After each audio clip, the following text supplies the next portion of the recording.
and then they're going to do something with TNT after that. So this pilot is some version of a show that's not inside the. I'm very confused as to what the balance of this show is going to be with what's going to be on TNT. They're saying, like, we're not going to play around like that. If your team sucks, if LeBron is on a team that sucks, we're going to call them out. I've seen that show, and I think the show is basically going to be the same at ESPN as it was before, and it's a very good show. Yeah, and I'm glad it's staying together. I'm way more interested in what. Which had the eulogy that was, I mean, it was a long one.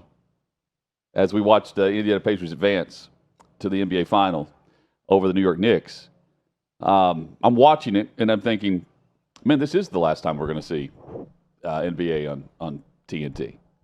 And I thought the sign off by Kevin Harlan and Reggie Miller and Allie LaForce, Stan Van Gundy was perfect. And because, you're not going to see that crew together, right? Moving forward, we will see some semblance, we think, of Inside the NBA.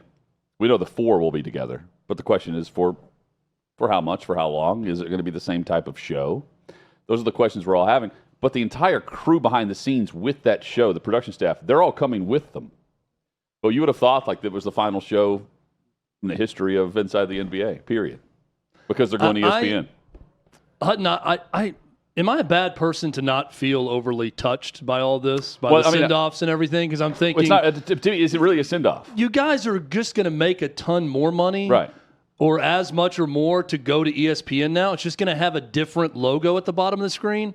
So it's going to go from TNT to having an ESPN logo at the bottom. And now your checks, instead of being signed by whoever in Ted Turner's company was signing them before, is now going to be signed by a Disney executive, is the only difference. So I don't really care. Well, they got away with a lot. The show's not really going away, and I don't know that it's changing as much as some think. They got away with a lot with Turner, because Ernie made a point. He was like, it's always going to be Turner. It was TNT or the different names of the company. I'm always going to refer to it as Turner. And they formed the show around, having that authenticity to come on and talk and bash or break down or have fun with anything surrounding the game, or maybe having nothing to do with the game. But I think there is some concern because of the umbrella for which the show is now going to reside under, that it's going to be totally different. And the hosts, primarily Charles Barkley and Shaquille O'Neal, they say it's absolutely not going to change. But Bill Simmons, for instance, the Bill Simmons podcast, thinks, well, I wonder if it will. And it's still going to continue on ESPN. Right. And yes, just say what you want to say. I think ESPN's going to fuck the show up. I don't care if I get aggregated. Zag. I didn't understand. I think they're going to fuck the show up. I don't think they unless they completely change how they do commercials, the show is going to be different and people are going to be pissed, and Barkley and those guys are going to be pissed, and I think it's going to go badly. Unless they completely change how they do commercials. It's not like the content, it's the flow and rhythm of the show. Yeah. And hey, I really like Bill Simmons, by the way. Also, Bill Simmons would know. I mean, he was on those shows for the NBA playoffs and NBA finals. And I remember distinctly there was one segment that was like 37 seconds long. Do you remember this during an NBA finals that everyone crushed and made fun of? They had like a full halftime, and Simmons talks about it. I do remember this. Remember, it was like 1 minute and 28 seconds of actual content? It'd be like Malika Andrews would come back and be like, so our leading scorer in the first half is Nikola Jokic, and back to a commercial. Yep. And then they came back with like a pre-produced feature, and then back to another commercial. That show needs time. And then, I get what he's saying with that, and the almighty dollar is going to drive it with advertising, especially how much they're spending. I also don't think they're going to mess with those guys too much. You wouldn't think they would want to. No. Here's Simmons giving his opinion on the only way it doesn't screw up. The only way it doesn't go badly is if they do the commercials and they give them the lengthy segments that you need to have that show work. They're going to have to change how they do it.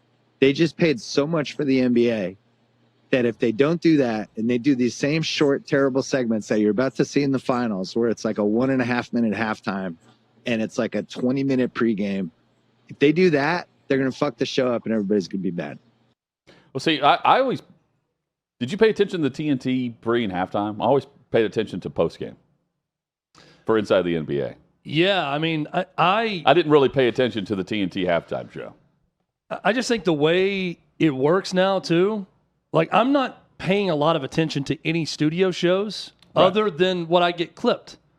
What is sent to me, what is aggregated, what I see people that they responded to it, that I follow, then I'm watching those clips. They could be 30 seconds, could be 4.5 minutes. But I'm watching clips of what they discuss that way. I don't even know if it happened at halftime or postgame or when it happened. Most of the good stuff with those guys, though, I feel like comes in postgame. Postgame, because they have just reacting to what just happened. They have time to have a conversation. They get a little goofy, too. You know, late at night, those old TNT West Coast games afterward, they get a little bit more goofy. They show the highlights immediately after the game. It's a little bit more for fun. no reason because we just watched the game. Yeah. Simmons, one last time here discussing the fact that, well, there is no halftime show by ESPN. Whoever's running ESPN has not cared for this entire century about this. This is something they knew was a problem, and they just didn't care. They just cashed the checks from the commercials. Yeah, they did not care about the quality of any show they had. All right, but if it's going to be on the model of like we bring it in, but you get to do your thing, then don't you think that's the negotiation? Don't you think that's part of it to even get this? I think you could say that coming out of the gate. Oh, yeah, no, it's going to be the same. Yeah, I mean, it will be the same. I loved his impression of an ESPN post-game show. No, it's going to be the same. It's going to be the same. It's going to be the same. I view it like, is it going to be the same? Is it going to be the same post-game show? So I think TNT took a ton of breaks. The one comp here to me is Pat McAfee and how ESPN has handled it. Now, with the Inside the NBA crew, they're just going to be ESPN employees. They're being paid by ESPN to do the show now, to move over. Pat McAfee's different in his partnership where he owns the show. They rent the show. And ESPN rents it for air, and they air 2 hours or whatever it is of his show. But they haven't really messed with McAfee much. There hasn't been a lot of forced apologies. I can think of 2 apologies that McAfee's made. I don't know if it was forced or not. He called Caitlin Clark a white bitch, referring to something, right? They're thinking this white bitch, whatever. Apologize for that. That's one. The other was having Aaron Rodgers on to accuse Jimmy Kimmel of being in a pedophile ring with Jeffrey Epstein. Oh, did he apologize for that? He came back and said, basically, we support Aaron Rodgers coming on the show, but not everything that our guests say we agree with, and we don't agree with that. There was something along those lines, but they continue to have him on. He didn't say we're not going to have him on. He just sort of clarified that didn't come from us. Yeah. Well, was what he said. Yeah, other than that, they get away with a lot. I'll tell you what, on that show. And I think that the Charles Barkley and Shaq and Kenny Smith, they're going to get away with a lot as well. Yeah, but Barkley's on with Don't At Me and Dan Dockett saying he's not going to change. And you've been critical of ESPN, particularly their coverage of the Lakers. What are your thoughts as this is your last season heading over? Yeah, Dan, I'm not going to change. I'm going to do what I want to do. Nobody's going to tell me what to say or what to do. I thought I get upset. They're like the Lakers are contenders. I'm like, no, they're not. No, they're not contenders. You know, Kendrick Perkins, who don't know his ass from a hole in the wall. He's like, the Lakers are contenders. Lakers are contenders, and I said they're not contenders. And clearly, if you lose in the first round, you're not a contender. But I'm not going to change my personality. Ain't nobody. They can't fire me. I make too much money to get fired. So they can't fire me. And first of all, they fire me. They got to pay me for 7 years, and I'm gonna quit way before then. But they want to fire me. I would love for them to do that. The only decision we've been making is how long I'm gonna work, and I've been going back and forth with TNT for the last 2 months, whether I'm gonna work 2 years or 3 years. But if I really wanted to, I could stay for 7 years, which there's no chance of that happening. Zero. Yeah, how many times is Barkley going to retire and then not going to retire? Like he's already done it once. Let's keep the count going. My life goal is to make it to a point in any career where I can just say like, well, I'm signed for 7 years, but I'm not going to make it that far. Like, I'm not going to make it that long. Kiss my ass if I'm going to work 7 more years. Give me a break. I'll be done way before that. I love that he's under contract for 7 years. They have to pay him for 7 years. But he's like, I'm going to retire way before that. Don't you worry. I'm not going to be meeting those 7 years. All contractual obligations will not be met. I'm going to go ahead and be upfront about that. I'll sign the paper, Hutton, but I will not meet the contract. We'll retire. I love that. Love that mentality from Barkley. By the way, they can just fire him. They would just have to pay him. Yeah, they can't just fire him. Yeah, I mean, he says I make too much money for them to fire me. They'd rather have him work than not. Yeah, they could just be like, well, we're paying you a lot, but we'd rather just pay you to go away. Fire him from what? That would be stupid to fire him. Recently, Barkley was on with Dan Patrick's show and said he's still not really clear what the show's going to be. What's going to be the makeup of the show compared to what we're used to seeing? Okay, but does the show look like the show? It's inside the NBA, but it's on ESPN. Is that how you're positioning this? Dan, we don't even know. Okay, all right. That's one of the reasons I was waiting. Like, I don't know what we're doing, and then TNT is trying to do something stupid behind the scenes. We taped a pilot about a month ago, and it was the stupidest I've ever seen in my life. Taped a pilot. Why would you tape a pilot? I just love that, like, a production crew and writers worked on that pilot and put probably a lot of time and effort into whatever pilot they shot, and then with one statement on Dan Patrick, it just is up in flames. But you have 25 years. That pilot could be great, and it doesn't matter. All we're now going to know about the pilot is what Charles Barkley just said about the pilot that he was a part of, and blows it up before it even starts. Well, you only tape a pilot if the Chuck. show's changing. If your show's staying the same, you and I aren't taping a damn pilot for the next thing we do if it's the same show. So that's where I'm very confused. You and I won't be doing that. It's here's all of our shows. Here's our pilot. Yeah, here's what you're signing up for. Yeah. But what inside the NBA or what TNT's version of the show is going to be can't be what they've done because they can't air highlights. So he's saying we're going to be on ESPN less than half the time. And then they're going to do something with TNT after that. So this pilot is some version of a show that's not inside the... I'm very confused as to what the balance of this show is going to be with what's going to be on TNT. So here's what it is going to be.